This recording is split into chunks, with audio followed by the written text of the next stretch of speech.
Welcome, Shea Lee, to the Don't Call Me Catty podcast. Thank you. So glad to have you here. Shea is the Vice President of the Alberta Veterinary Technologists Association. Yes. So we have lots to talk about. As an an RVT myself, I'm so excited to have you on. Thank you so much. I'm so happy to be here. I'm I excited. gotta say, I bet Shea, like 2017 at a mutual friend's wedding, she was the beautiful bridesmaid.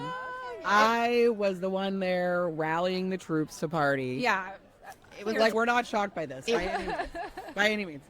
And then haven't seen Shea since until 2 nights ago. And I'm like, wait a minute, I met you before. Here I am again. I know. I had no idea she was a tech.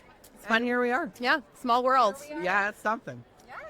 Great. Yeah, we're so happy to have you on. Thank you. I want to know, so you're an RVT, obviously, but tell us, like, who are you as a person? How do you want people to know you? And then we'll get into a little bit more of the journey of how you became an RVT and what you're doing these days. Yeah, so thank you. I am born and raised in Alberta. I knew early on that I had an interest in animals and what that looked like for me. It took some time for me to figure out, but always had that interest, and that's what led me into the veterinary world post-high school.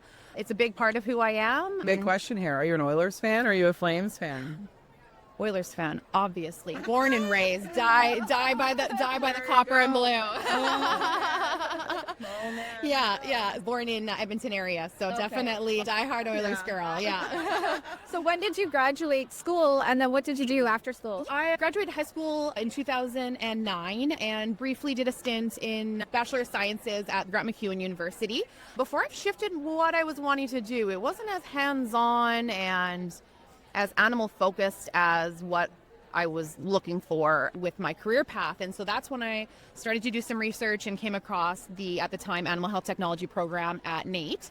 And at the time, the program was full because it's a smaller program and a lot of applicants. So I actually applied to the Veterinary Medical Assistant program, also at NAIT, as an intro into that until I could apply to Animal Health Technology. That's how I got into it. And I did. And when did you graduate? I did 3 years at NAIT, graduating in 2015. So this year's my 10-year anniversary as a tech. Yeah. Woo! This fall will be the official when I pass my BT&E. Wow. Yeah. Okay, and then so after you graduated, did you go into clinical practice? Yeah, starting right from when I was working as a VMA, or after I was a VMA, I started in private practice in St. Albert and maintained that role part-time as I went through tech school, and then completed my practicum for animal health technology at the City of Edmonton Animal Care and Control Center, which is where I have been ever since. And that practicum is what's sparked my true passion for shelter medicine. And then I maintained part-time in private practice ever since as well, just to keep my hands in both worlds because they are very different. And then in the recent years have started to dip my toes into volunteering with the association. Fantastic. Yeah. What was it about your practicum that sparked that love for shelter medicine in you? I've such a deep passion for being a voice for the voiceless. I know that applies to veterinary medicine in general. Often you're having to advocate for your patients, but my patients at Animal Care and Control come in without owners attached to them. So they truly have no family members there to advocate for them, or they've been failed by their family units in the past where they haven't received the care that they deserve. We're a big component of making sure that they receive the care that they need and then setting them up for success to either be reunited with their family with some modifications or to move on to find a new family in the event they didn't have one come forward.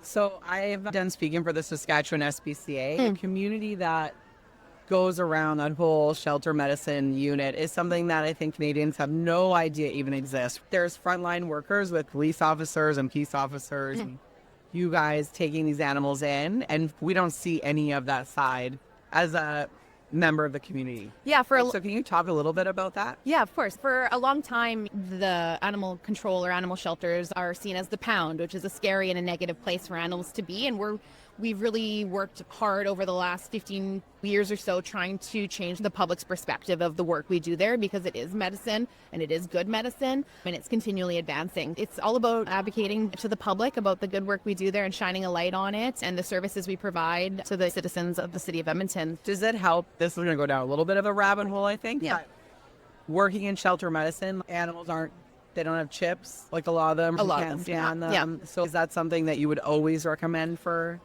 I will preach microchips till the day I die. It seems like an obvious It seems like it. I would say maybe 2 out of 10, 3 out of 10 dogs coming into shelter have a microchip, and it's probably 1 out of 10, if that, for cats. And how many of them are registered? Yeah. Exactly. And so our tracing department's fantastic at diving down into these research holes to find alternate contact numbers and all that stuff. But yeah, That's creepy. but they do a lot of work, because the nice thing about microchips is they are good internationally. So we have animals sometimes that come into our care that they had their microchip implanted overseas or in Europe or Asia, and the family has since moved to Canada, and sometimes they have to do a little bit of digging to get their current phone number or an email address to try and get a hold of those owners. So microchips, I can't preach them enough, because they're good internationally and they're good lifelong. Yeah, as long like as you keep your information up to date. Literally. Shelter medicine. Yeah. I had no idea you could dive that deep into it. So is that why, like, when animals are held in care, 72-hour hold or 48-hour hold, something like that? In Alberta, the Animal Protection Act outlines the hold periods for animals, how long they need to be held in shelter. So an animal that is either purebred or has identification, such as a microchip, a tattoo, or a tag, then holds for 10 business days, versus an animal that's coming in without any identification is only held for a period of 72 hours, because there's no avenues for us to seek ownership apart from maybe looking for some lost ads online. That's outlined in our regulations, but yeah, microchips make things so much easier. Same with the pet licensing attached to that. There's all these. We are a big advocate for multiple forms of identification on your animal to increase your successes of being reunited with them in the event something goes wrong. So yeah. So you go out into clinical practice. And then what was the motivation for you to join the ABVTA then? Okay, so I have always been really lucky, I think, with the practices that I've worked in that have been incredibly supportive of their technologists for continuing to advocate for utilization of a full scope of practice. I was hearing a little bit in the community about others who were having experiences that weren't as positive as mine, and so I wanted to dive more into that and find out how I can really, from the ground up, start to support those technologists to have the experience that I was having, a positive experience in the industry. I had a few mentors that were involved in volunteering, and they helped provide me more information about that, and I started volunteering with the Alberta Veterinary Technologists Association by way of a committee, and then worked my way over onto the board of directors a few years ago, and it's been a really valuable and positive experience. Great. Tell us, what is the ABVTA working on right now? What's your strategic direction? Right now, we have a few initiatives in play. We recently, this past fall, reviewed our strategic plan and direction, and this year we are really focused on member engagement, which of course, we're here for our members. We want to hear what their needs are and see how we can help meet those needs. We just completed a member engagement survey across the membership. We're just in the process of receiving those results in the final report, so we can start to identify some action items and then implement a game plan going forward for our members. So that was one of our big tasks that we have been working on this year. As well, we recently completed our wage survey, which is another tool that we provide to our members to be able to advocate for themselves in practice, in industry, to ensure they're receiving fair compensation based on a number of different factors, whether that be years of experience, part of industry, or geological even, where they are located in the province. That's another big one we've been working on. And we've really identified a desire to shift our board of directors to a more governance-focused board so we can support our members to the best of our abilities. That is another initiative we're seeking out right now. And then the last one that's big for our goals this year is diversifying our income, just seeking out other avenues to be financially supportive to our members. So as a financial advisor myself and working with the vet community, vet techs probably have one of the lower wages. Yes. And some clinics are like on par, like they're paying more than they should, more than what's recommended. How would you recommend to vet techs to get more money or earn more money, ask for a higher wage? It's like, how do we do that? That wage survey is really a really helpful tool to open that conversation up with their employer.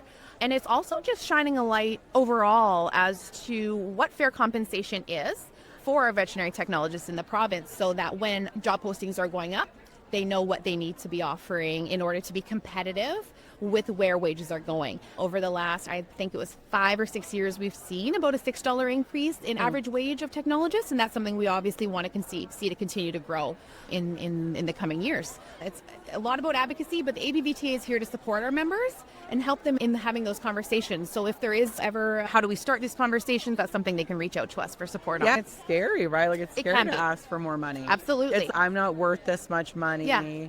we're never taught to even have those conversations with an employer. And especially now, I touched on it briefly earlier, but a drive for not necessarily expanded scope of practice, but utilizing our technologists to the ceiling of their scope of practice. And I think that's not happening a lot in a lot of different practices across the province.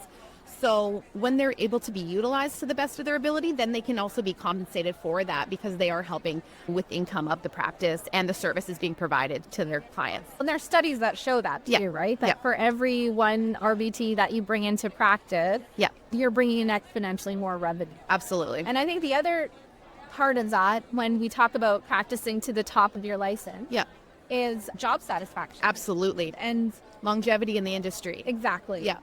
So we've touched on that subject. I want to delve a little bit deeper there in terms of scope of practice for RVTs, because when we talk about the veterinary shortage, that's often come up as one of the solutions to the shortage is expanding RVT scope of practice.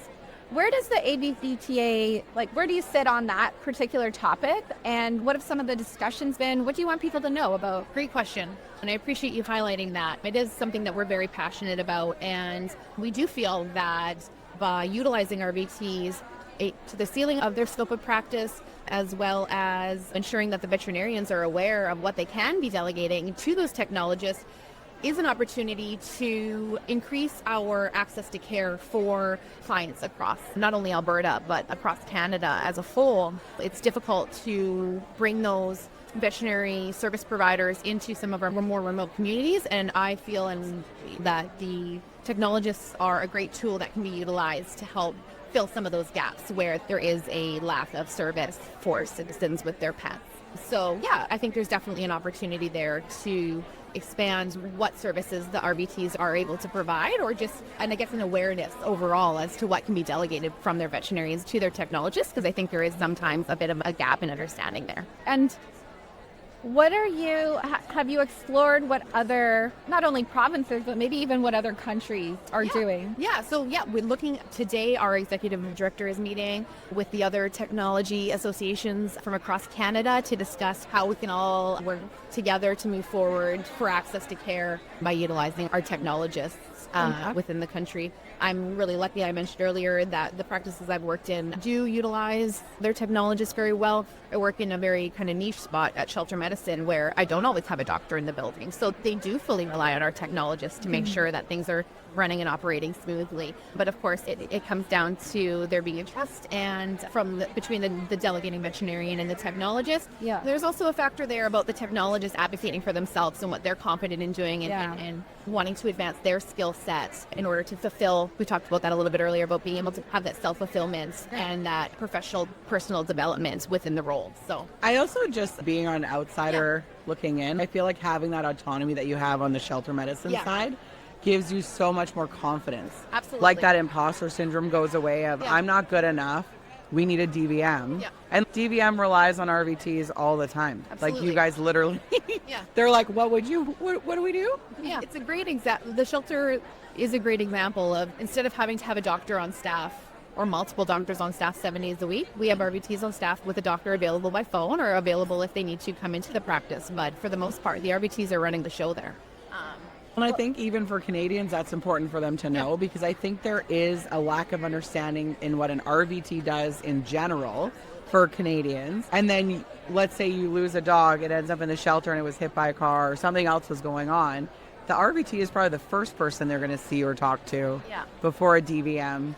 And knowing that you guys you're like triaging everything, if you will. I think there's an opportunity there for sure. And jumping back to the Technologist Association's advocacy work, I think not only just advocating within our industry, but advocating to the public so that there's a better understanding of the team approach that goes into veterinary medicine. It's not just one member it's not just the doctor, it's not just the tech, but there's our tech assistants, there's our techs, there's our vets, there's our receptionists, there's our kennel care that work as a team for the care of the animals. And everyone's got a role to play. Everyone has a role. And a crucial role that integrates into one another. I think there's a big opportunity there just for public education as to what is really involved in your pet's care. And I love how you touched on it earlier, that there is an element of educating the DVM on how crucial it is for RVTs to practice at the top of their license, educating the public. But something you said that I think is so crucial as well is that part of that falls on us as the RVT's responsibility. Yeah. Why would I put educating others about the role and the value that I bring onto why would I put that responsibility onto someone else when I should be explaining Absolutely. that? So it can be little things, like as much as saying, for example, I did emergency medicine for a long time, and being able to come in, see that there's a veterinarian that's struggling with multiple cases there, and being able to say, hey, I see that you're juggling a lot of things right now. I feel really comfortable pulling those porcupine quills. This is the sedation I'd suggest that we use. I can also start running this blood work or go over this estimate and let them know, like, to be able to say, I am comfortable doing these things, let me help you, I think goes a long way, but that's on us to say. We don't have to only rely on waiting for the veterinarian to delegate that. There's that initiative factor where you got to take that initiative and show to them that you are confident, because, and then it's a partnership between as is everything in life, it's about communication. Yeah. And we're terrible at that. It's coming back to that piece and being able to have that open conversation with your DVMs about what you're confident in, and maybe here's something I'm interested in. I don't feel confident yet, but how can you get me to that place so that I can support you as a team member? Going back to that expanded scope of practice, one of the things I hear, and I'm interested to get your take on this, is that if we expand scope of practice for RVTs, are we just putting more onto their plate? What do you think about that comment, and what do you think the solution to it? I think it's a tricky balance because, yes, obviously an expanded scope of practice would be additional work within what they're already dealing with in practice. But I also believe that there's a trickle-down effect. So making sure that our technologists, are they busy wrapping packs for half of their afternoon? Are they busy with clerical items? Are these things that an RVT doesn't need to be focusing their time on, that can be passed on to a technologist assistant or a VMA or a VTA, and to open up their time in their shift to focus on more procedures that they have the education to complete? I think that's where you can find that balance, because I have worked previously where a large portion of my shift was completing tasks that didn't necessarily need to be completed by a medical professional. Someone who has the basic knowledge and is able to complete the task would open us up. But there's also some, depending on the size of your team, there's also some, we all got to do things that we really probably are below our pay grade, right? Like I find that in a small practice where my assistant probably does stuff that she doesn't want to do, and I know I do stuff I don't want to do. So it's like, does that help the team or hinder the team? Like in that mentality of, we're little, we're strong but mighty. But you're only one person at the end of the day. So I think if I'll throw a new little tidbit in here, is that I think that then ties into being self-aware from a mental health perspective. 100%. And that's one thing that one of my biggest takeaways from my 10 years in industry is being self-aware as to where I'm at mentally. And then again, communicating with my team as to when I'm able to take on more to help another out, and when I just need to take a step back, and just being really open about that. And I think that's like, the mental health piece is so important, because some people just feel like, I can't ask for help. On so many different levels. And then their job is like maybe one place they feel secure because they've always been that person that just takes it on. And then they're floundering. And then it gets to be too much. And then we turn into burnout and compassion fatigue and all of those things. And I did go that far at one point. Talk about that. 2.5 years ago, I did take a 2-month mental health leave because I did continue to take on too much, and I wasn't self-aware when I was reaching that point where my cup was going to overflow. And so I learned a lot about that self-awareness as to when you need to take a step back, and because you can't serve others if you're not serving yourself. And I love the cup analogy, because so many people will be like, oh, my cup is half full or it's half empty. And it's always, you can always refill the cup. But you're like, my cup was like pouring out. And we don't talk about that, because I think the emotional toll that is taken with RVTs and DVMs and just vet teams in general, people don't talk about that. And it is, you are filling your cup every day, but to the point that it is just like, this is what compassion fatigue is. It is the curse of the strong, as Dr. Robin would say. You guys are some of the strongest women and people I know, but you are also most likely to burn out. Right? It ebbs and flows, right? Like different seasons of life and different seasons of work are going to bring different things. I keep saying it, but the self-aware piece is something that I think it's a skill that you develop, but it's a really crucial one in order to have longevity in the industry. Yeah. What do you wish the public knew about RVTs besides what we even do to begin with? That's a big one. Yeah.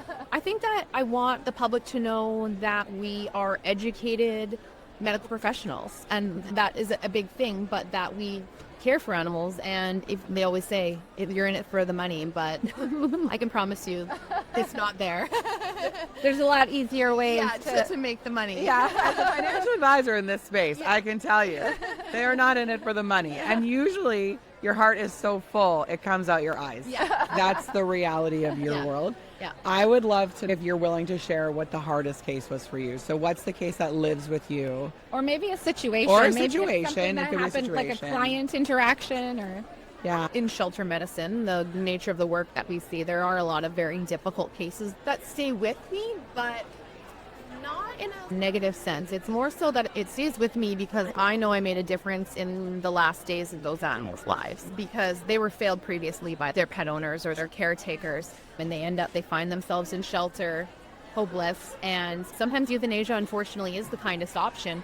But I know that those animals receive care, and I know they receive love, and I know they received a good standard of medicine while in our care at the shelter. Right. Are there certain cases that stand out? Absolutely. There's a few starvation cases. There's a Oh, few God. Starvations are... chronic foreign body cases that led to starvation that really, those dogs' images will never leave my mind. But again, from a self-awareness standpoint, my mindset is completely shifted as to what positive I brought to that case, not the suffering.